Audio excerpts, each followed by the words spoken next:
عن عبداللہ ابن عباس رضی اللہ تعالی عنہما،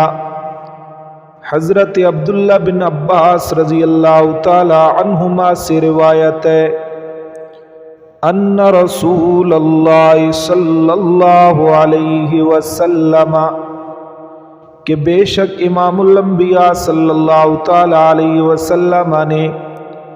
رآ خاتما من ذہب فی ید رجل،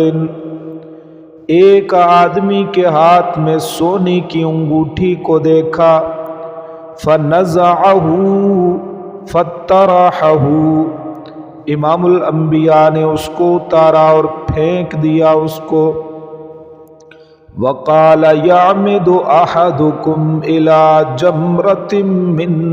نار فیجعلها فی یدہ، اور فرمایا تم آگ کی چنگاری ہاتھ میں اٹھانے کا ارادہ کرتے ہو۔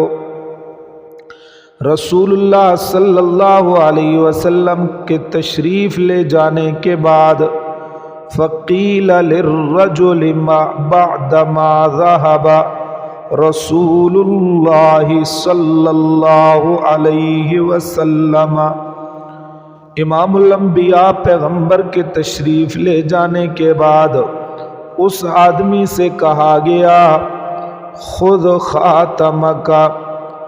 تو اپنی انگوٹھی اٹھا لے،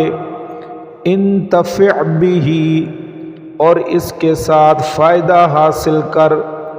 قال، وہ شخص جواباً کہنے لگا، لا نہیں، واللہ، اللہ کی قسم، لا آخذہ ابدا وقد طرحہ رسول اللہ صلی اللہ علیہ وسلم، اللہ کی قسم میں یہ انگوٹھی نہیں اٹھاؤں گا،